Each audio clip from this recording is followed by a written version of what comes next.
Josh, hello again. It's an absolute pleasure to host you in the podcast today. Thank you. As you probably would have heard from Paul, it is a first for HRM Asia, so both of us are a part of a special milestone here. And Singapore is definitely excited to host you for the HR Festival Asia. And with this podcast, we plan to provide them with a sneak peek of what they can expect from you. So, without much ado, a provocative question, if you will, right off the blocks. Are we mastering technology or is technology mastering us? What do you think, Josh? That's a really good question. I would say right now, technology is probably a little bit out of control, and we are trying to figure out how to deal with it. I would say the answer is I think we're in a little bit of a world where technology is ahead of all of us. If you look at the work-life balance of most people in most parts of the world, I can't speak to Singapore, but I can speak to most countries. People are working more hours. We have research that shows that more than a quarter of people believe that they're spending a day a week on emails and messages that have nothing to do with their jobs. People are getting less sleep. You've seen the data on global productivity. I'm going to share that at the conference. It's not going up at the rate of GNP. And of course, automation and AI are, sort of accelerating everywhere we look. So I think we're sort of in a world of catching up to the technology and figuring out how to adapt organizations to technology and find ways of working together better. But there's a lot of positive progress. I mean, employee engagement numbers are actually going up in most parts of the world. And a lot of new technology is starting to become much, much more productive than it has in the past. So I think some of the worst of this is over. But right now, technology is sometimes your friend and sometimes not. Yeah, and then so I hear you loud and clear, Josh. While you are sharing that technology is a little ahead of us and out of control, I also hear you say that it's a choice that we have about how much is too much. Is that a fair way to summarize that? Yeah, it is. I mean, I think the younger you are, the more likely you are to have grown up with vast amounts of technology, which you are very, very comfortable with and you don't think about. The older you are, the more you look at it and say, why am I doing this? And is this really, the way I want to live my life? And so I think all of us are, including, at a consumer level and at a work level, we're spending a fair amount of our time figuring out what to do and what not to do. And I do think because of the results of Facebook and some other companies being exposed for doing things were maybe not particularly transparent or ethical, I think people are starting to question technology and its value in a useful way, and they're starting to say, well, this is nice and this is fun, but is this really the right thing for me to be doing with myself? And that's why, mindfulness and yoga and well-being and sleep and all of those, human topics are really, really growing in importance. And many, many of the HR programs and strategies that are emerging now are focused on humanity of work, not just the technology of work. Even Microsoft, who I really have a lot of respect for, is looking at all their tools with a lens of, does this improve productivity? Does this improve focus? Does this improve the lifestyle of the people that are using it? And I don't think a lot of companies. I think there are companies that didn't grow up that way. They just sold technology as technology. So it's a big theme, and I think now that you're bringing it up, I'll talk a lot about it when I come over there. We look forward to that, Josh. It actually creates a good segue to my next question for you. We are living in an experienced economy. It could be curated experiences to drive loyalty, to create differentiation, and create value. How can the players in the mix create a healthy balance of high touch and high tech? You know, every software company that sells to HR is trying to struggle with that topic. Because you're right, the word experience is the new buzzword. Mm-hmm. And, you know, and I think it depends a little bit on where you started as a technology provider.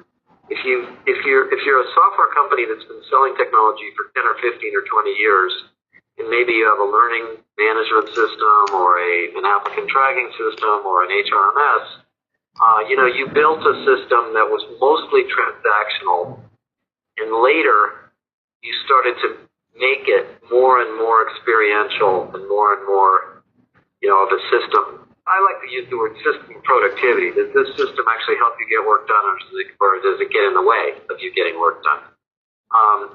So those companies are having the biggest struggles because they have many customers on older systems, and they're, you know, wallpapering over them with new user interfaces and you know, new mobile apps. But I think the vendors that have built tools in the last 5 years started from a different place. They started from a realization that they weren't going to be the system of record for everything that their customers did. They had to be useful and easy to learn and modern from the beginning. They had to personalize the experience and use AI and data as part of their design, not something they decided to do later. And they got a chance to copy Facebook, Google, Twitter, LinkedIn, everybody else. You know, they got a chance to learn from a lot of the new paradigm apps that were developed by very successful big companies. So there's almost like different generations of technology out there in HR, and you can almost tell by looking at it how old it is. And also, the other thing is the market's gotten so crowded now. You know, we've had 11 years of economic growth, and so there's a lot of venture capital that's been thrown into, and private equity that's been thrown into HR tech. So, you know, whatever you build, it better be really cool, or people just aren't going to buy it because there's so many options. So the bar's gotten higher and higher on these products to be, you know, useful. And I think the thing that where the jury's still out is on issues like GDPR and AI. I think most of the vendors know that they're going to have to train their systems and really learn as fast as they can how to build systems that are providing unbiased recommendations and that can be trusted and that are secure. But some of these are small software companies; they're not very big, so they're learning as fast as they can. So I think it's a big part of the whole world. You know, and the funny thing is, I go to these, you know, I go to lots and lots of vendor meetings, and I go to vendor meetings of the big ERP vendors, and you know, they show me their tools, and they say, well, here's our new analytics experience, here's our new mobile experience, here's it. You know, they use the word experience for everything. And some of them, I look at them and I think, you know, that's an ERP tool. I don't care what you call it. It's still an ERP tool. So it's hard. It's hard to do well. Talking about crowded market, Josh, can you share your observations on the massively expanding, or I could even say massively exploding HR tech space? And what makes it so exciting, and why is it happening today? Well, I think it's really cool. The main reason that it's growing so fast is there's so much money in it, and there's money chasing opportunity. So every venture capital firm that I meet has an HR tech portfolio now, and lots and lots of smart technical people that worked in other industries and other business areas jumped into HR tech because I thought it was so interesting, because it's such an interesting problem. Because what we're, you know, oftentimes trying to do is apply data and science and automation to decisions that are totally done by gut feel today. And, you know, there is a belief amongst psychologists and data scientists that, you know, we will get better at hiring. We will get better at deciding who to promote. We will get better at deciding how much to pay people. We will reduce bias. We will reduce and discrimination, we will find people the right jobs if we just get the AI to work well enough. And so there's a lot of aspirational, really, really intelligent people who jumped into it. And on the buyer side, a lot of the old software just doesn't do what we want it to do anymore. I mean, the tools that were built 20 years ago were designed for hierarchical companies where, things like performance management were done on forms, training was done in a compliance manual, compliance architecture, managers made decisions on behalf of people. I mean, just companies don't work like that anymore. Everybody's empowered. Everybody's working in a network. People are working part-time or at home. They're working on teams. They're working on multiple projects. They may have many different managers. So the buyers of HR technology are looking for products that solve problems in a different kind of organization than used to exist 20 years ago. So that means they're willing to invest in something from a small vendor that solves a problem that the big vendor's tool just doesn't solve. And the third thing that's happened is that this is the same thing that happened, when PeopleSoft was acquired by Oracle. In some ways, PeopleSoft was really an innovative, they were a client server company that was very innovative at that point in time, that believed they could do everything. And they did some things very, very well, but they got stretched so thin they couldn't do everything, and eventually they are acquired. Same thing's starting to happen now. The big software companies, and I'm not going to mention their names, but the big vendors created expectations that their platforms would do everything you needed to do. They would be systems of engagement. They would make your company more innovative. They would make your employees more engaged. They would, on and on and on. And they're beginning to find out they can't do everything. There's just too much software to be built. So they're leaving the market open for survey tools that identify culture patterns. There's a whole industry of tools that just identify diversity and inclusion issues and just bias. Just that alone is now a subcategory. The learning industry is growing faster than I've ever seen it. Tools to define content, recommend content, curate content, author content, analyze content. So all of those factors have created growth. And I would say the only downside to it is that the poor HR department has now just got so many options.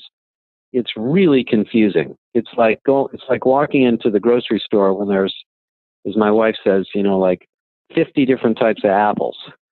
Which one should we buy? The way I'm looking at it is it's a classic case of supply meeting demand, creating more supply. Right.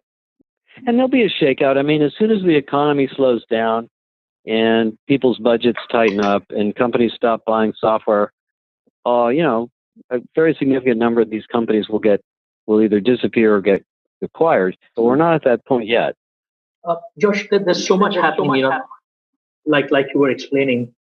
What areas are you most excited about that, you look at it and you feel like you're a kid in the candy store?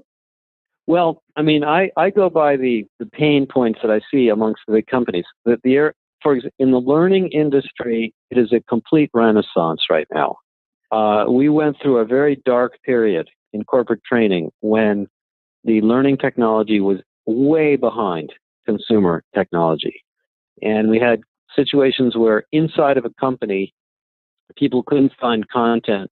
So they went to Google, they went to LinkedIn, they went to, lynda.com, they went to wherever, and they just found it.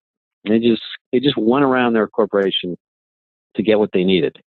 And that's all really being revolutionized. So you can build inside of a company a learning experience that's as good or better than you can get from a YouTube or any consumer website. So that's a gigantic area.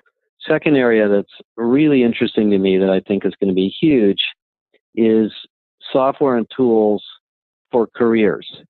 By far, one of the top issues that comes up in all the conversations I have with companies now is we have all these people that we need to move to new roles, new jobs. We're having a very hard time recruiting because the job market is so competitive. a lot of our employees are young and they want to move and change roles every 2 or 3 years. We have senior people that we want to move into different positions because they're not retiring. We don't have good tools for mobility. And in fact, one of the studies we just completed with Deloitte, it's coming out in another month or so, showed that more than half of employees believe that it is easier to find a job outside the company than another job inside the company. So one of the employers I talked to not too long ago, when I asked them, how easy is it to move from this business area to that business area, they said, well, it's almost impossible. But if you quit and go apply on the outside, you could probably get the job. So that issue of how we move people around inside of companies, how people find jobs inside of a company, how we give people the right developmental support is another, huge area of innovation that's really, really exploding, and I think is going to be really high value. The third area is feedback. One of the reasons that I think employee engagement is going up, and maybe the main reason, is because we're getting better data about what employees don't like. It wasn't that long ago when, everybody did not everybody, when most companies did an annual survey and employee survey, and we told them they could do surveys more frequently, and they were afraid to do it. They were afraid to do pulse surveys. That was only 5 or 6 years ago.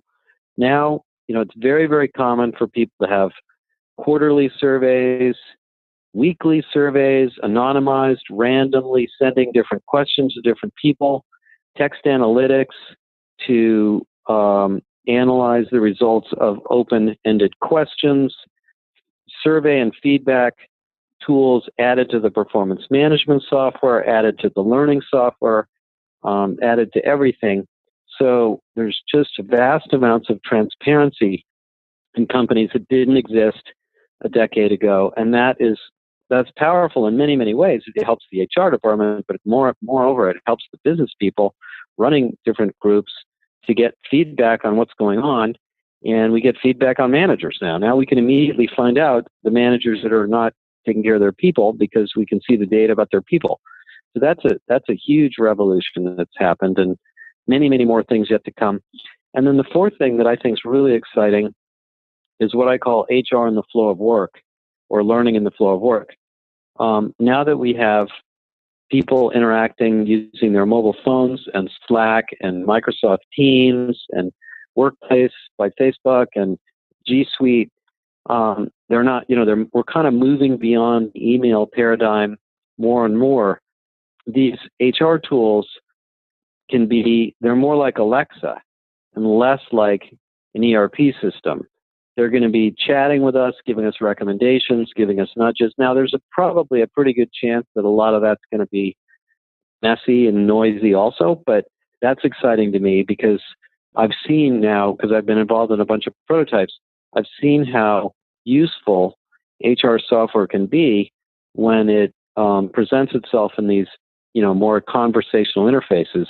So that's another area that I think is going to have a lot of value. There's tons of stuff. I mean, there's all sorts of things that are going on that are really exciting.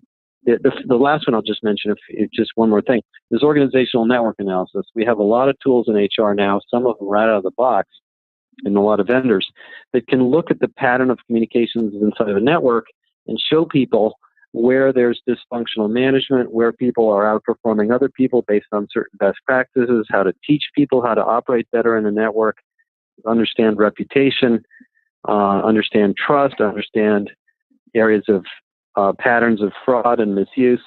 And that kind of software is really powerful too. Thank you, George. That was extremely exciting to hear your thoughts on what excites you in the space. One last quick question. We are really looking forward to seeing you in action in May at the HR Festival. What can the audience expect from you in your first visit to the HR Festival Asia? And specifically, will there be a distinction in your messaging to the C-suite and at the plenary?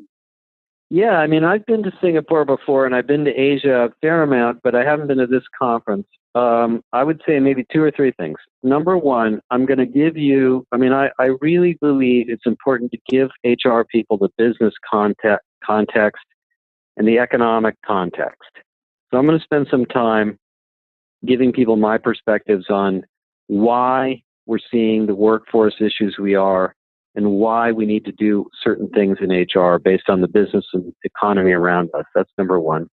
Number two, I hope I will give people a broad perspective on the big things that are going on in HR technology so that you can feel comfortable selecting and buying the tools that you need, because we're kind of in a world where you have to buy in a different way, and you can't go to one vendor and expect them to do everything the way you used to.